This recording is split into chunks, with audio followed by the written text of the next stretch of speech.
Banyak wanita merasa tidak berharga, dan ini bukan tanpa sebab Sobat Jiwa.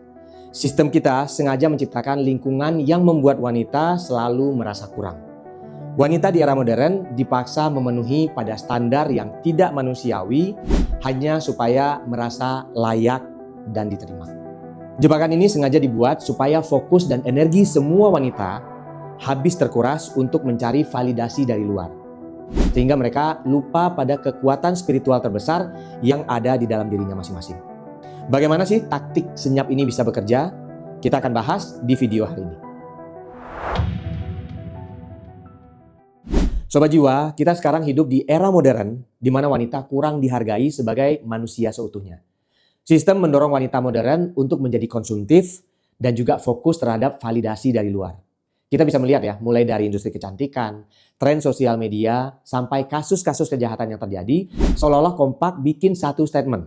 Wanita baru berharga kalau dianggap menarik oleh orang lain. Disinilah letak jebakannya Sobat Jiwa. Wanita tidak lagi dilihat sebagai manusia utuh yang punya hati, pikiran, atau ketulusan jiwa. Wanita dilihat sebagai objek visual, harus mulus, harus putih, dan harus enak dilihat. Harga diri seorang wanita dinilai cuma dari jumlah likes, jumlah followers, atau pujian di kolom komentar yang ada di sosial media. Nah, buat yang nggak memenuhi standar kecantikan gimana? Banyak yang tega mengirimkan kata-kata jahat. Kayak kulitnya maghrib lah dibilang, atau gendut banget lah. Dan banyak komentar-komentar netizen yang membuat hal itu membuat wanita semakin minder. Dan mirisnya lagi, sering banget komen ini diketik oleh sesama wanita. Selain sosial media, di Indonesia taktik ini halus banget masuknya lewat kehidupan sehari-hari. Contoh yang paling gampangnya ya, lihat gimana kata glowing atau putih bening itu dipuja-puja banget setiap hari. Produk kecantikan berlomba-lomba bikin whitening cream paling ampuh. Seolah-olah wanita yang lahir dengan kulit sawo matang atau kulit kuning langsat itu adalah sebuah kekurangan yang harus diubah. Ini adalah tantangan yang dihadapi wanita modern sehari-hari cuman untuk merasa dirinya berharga.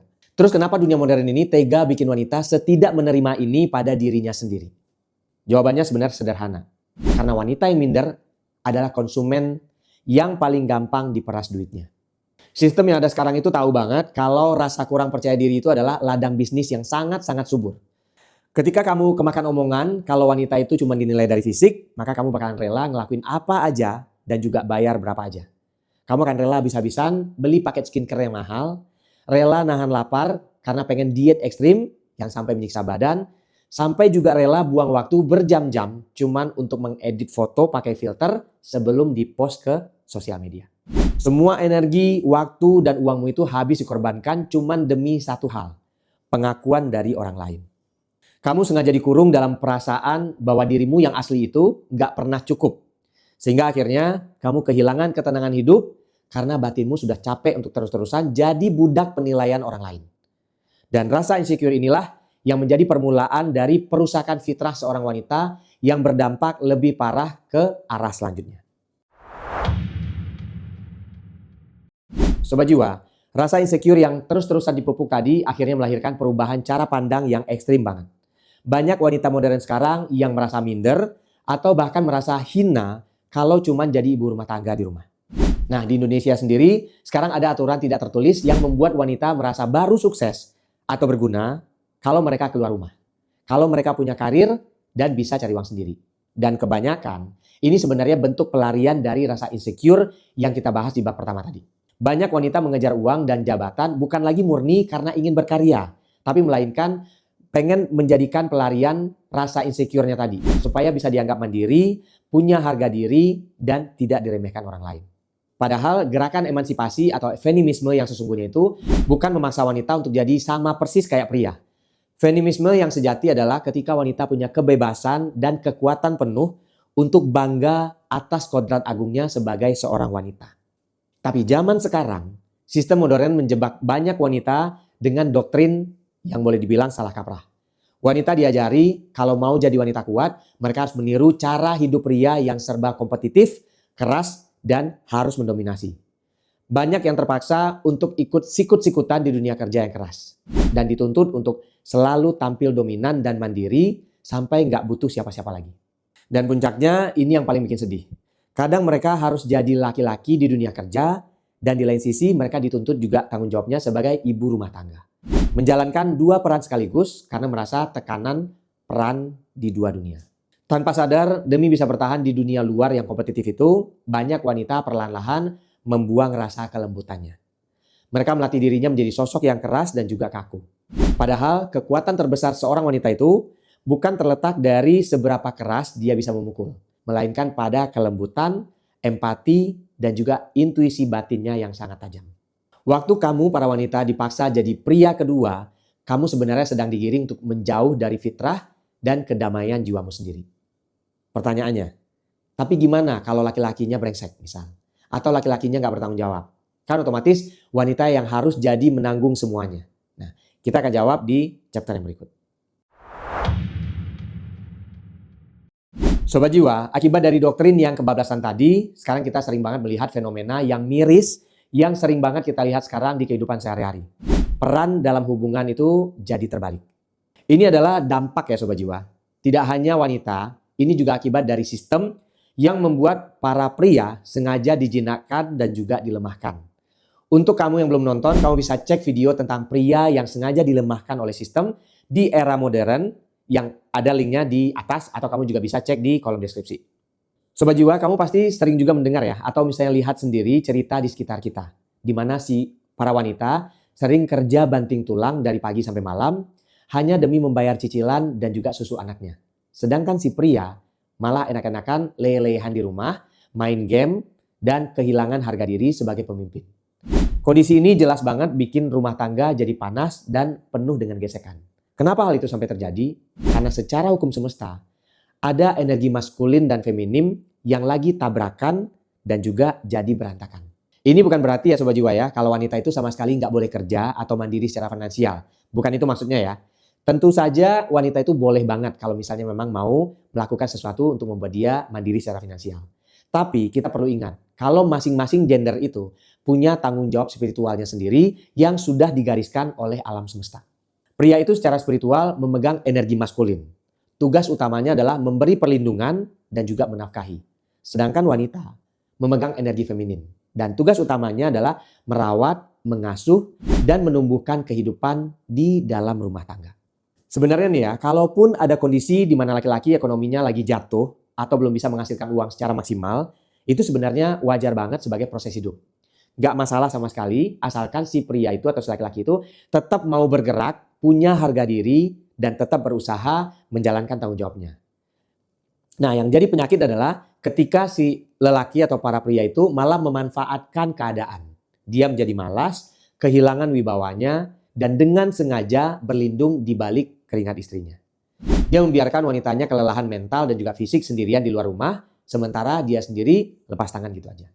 Dan yang lebih parahnya lagi nih ya, udah dia nggak kerja, terus memanfaatkan istri untuk mencari uang, terus masih aja leyeh-leyeh dan masih menuntut ingin dilayani kayak raja yang ada di rumah. Ada nggak di antara Sobat Jiwa yang kayak gini? Nah, ketika peran ini tertukar secara paksa, jangan heran ya, kalau kedamaian di dalam rumah tangga itu akan jadi runtuh. Wanita yang dipaksa menjadi pencari nafkah utama tanpa dukungan mental akan berubah jadi sosok yang sinis, gampang marah, dan kehilangan rasa hormat kepada suaminya. Hubungannya pun nggak lagi jadi tempat bernaung yang aman, melainkan jadi medan perang yang melelahkan jiwa. Terus seperti apa sih energi feminin itu yang sesungguhnya? Nah, banyak orang salah paham dan mikir kalau energi feminin itu artinya lemah, menyek-menyek, atau pasrah untuk dijajah. Bukan gitu ya. Justru malah sebaliknya. Energi feminin adalah kekuatan yang sangat dahsyat. Sumber kekuatannya bukan dari otot atau teriakan, melainkan dari kemampuan untuk mengasihi, menerima, dan menjalani kehidupan dengan tenang, atau dalam bahasa spiritual sering juga disebut sebagai divine feminine energy. Coba deh Sobat Jiwa, perhatikan di sekitar kita sekarang. Dunia modern menuntut semua orang untuk selalu bergerak cepat, bersaing ketat, dan bersikap keras demi bertahan hidup. Akibatnya adalah banyak wanita terjebak dalam pergolakan emosi yang sangat melelahkan. Nah, disinilah energi feminin sebenarnya hadir. Bukan untuk membuatmu kalah, tapi melainkan mengajakmu untuk melambat sesaat, menarik nafas dalam-dalam, dan kembali terhubung dengan kekuatan batinmu sendiri. Kekuatan sejati seorang wanita itu sebenarnya ada pada 3 hal utama yang sering disepelekan. Yang pertama itu adalah ketajaman intuisi. Pernah nggak Sobat Jiwa, kamu merasakan ada sesuatu yang nggak beres dalam sebuah situasi atau sebuah hubungan? Meskipun secara logika semua terlihat baik-baik aja. Nah, itu adalah intuisi. Energi feminin yang murni memiliki kepekaan rasa yang sangat tinggi. Saat seorang wanita merasa tenang, firasatnya jarang sekali meleset. Intuisi inilah yang menjadikan kompas terbaik untuk membaca niat seseorang. Kemudian menghindari keputusan yang salah dan juga melindungi diri dan juga keluarganya dari hal-hal negatif sebelum hal itu terjadi. Kedua, kekuatan feminin itu justru ada pada kelembutannya sendiri. Banyak wanita mengira kalau menghadapi pria yang sedang emosi atau keras kepala adalah dengan cara ikut membentak dan juga menentangnya. Padahal ketika api dilawan dengan api, yang ada justru yang terjadi kebakaran besar. Energi feminin tahu persis kapan dia harus diam, kapan dia mendengarkan, dan meredam ketegangan. Kelembutan batin bukan berarti tanda ketakutan, melainkan sebuah strategi tingkat tinggi. Dan yang terakhir adalah kemampuan untuk menciptakan ruang yang aman. Pernah nggak kamu Sobat Jiwa masuk ke sebuah rumah yang suasananya terasa hangat, adem, dan juga bikin betah? Meskipun rumahnya sebenarnya sangat sederhana. Atau bisa jadi sebaliknya, rumah yang mewah banget, tapi atmosfernya berasa kayak tegang dan juga bikin stres. Nah, disitulah peran dari energi feminin bekerja. Wanita memiliki bakat alami untuk menyembuhkan luka emosional dan menjadi tempat bersandar yang aman bagi orang-orang yang ada di sekitarnya. Ketika kamu mengaktifkan energi ini, kehadiranmu di rumah atau di tempat kerja akan menjadi magnet kedamaian yang dicari oleh banyak orang. Kamu sama sekali nggak perlu ikut-ikutan menjadi pribadi yang kasar, sikut-sikutan di media sosial, atau menjadi ambisius cuman untuk membuktikan kepada dunia kalau kamu itu adalah wanita yang kuat. Sebagai wanita yang memiliki energi feminin yang kuat, tidak perlu harus berteriak demi untuk didengar. Kehadiranmu yang anggun, tenang, dan penuh dengan kasih sayang sebenarnya memiliki otoritas yang jauh lebih kuat untuk mengubah keadaan yang ada di sekitarmu. Ketika kamu para wanita berhasil terhubung kembali secara mendalam dengan energi feminin murnimu itu, maka cara pandangmu terhadap diri sendiri akan berubah total. Kamu gak akan lagi merasa minder melihat standar kecantikan palsu yang ada di sosial media. Kamu gak lagi haus akan pujian atau jumlah likes dari orang asing hanya untuk kamu merasa berharga. Kamu akan memancarkan rasa percaya diri yang matang, teduh, dan sangat berwibawa. Nah, efeknya apa yang bisa terjadi? Siapapun yang berinteraksi denganmu, mulai dari pasangan, teman kerja, sampai lingkungan sosial, itu mereka akan selalu menghargaimu dengan tulus tanpa kamu perlu capek-capek untuk mengemis perhatian atau mencari validasi dari luar. Sobat Jiwa, pelajaran spiritual terbesar dari semua fenomena yang kita bahas sejak awal tadi adalah satu hal penting ini. Berhentilah mencari definisi berharga dari luar diri. Kalau kita mau jujur melihat ke belakang, aturan agama, pesan moral, dan segala kearifan para leluhur Nusantara kita di masa dulu yang mengatur perilaku wanita itu sebenarnya punya maksud yang sangat dalam. Semua ini sama sekali bukan untuk mengekang kebebasan atau bikin kamu para wanita merasa terpenjara.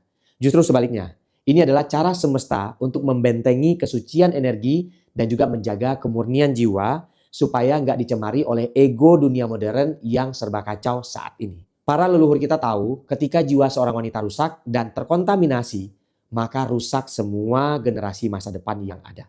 Jangan sampai kita biarkan sistem modern ini merampas kedamaian batin kita.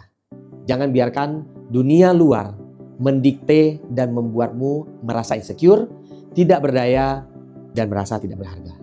Karena kamu sebagai wanita adalah jiwa yang sangat berharga. Gimana Sobat Jiwa pembahasan hari ini? Seru ya? Jangan lupa untuk tinggalkan opini kamu di kolom komentar dan kita aminkan semua langkah kita hari ini menjadi langkah yang luar biasa untuk pertumbuhan jiwa kita semua. Terima kasih untuk semua Sobat Jiwa yang sudah menyimak video ini hingga akhir. Sampai jumpa di langkah jiwa berikutnya.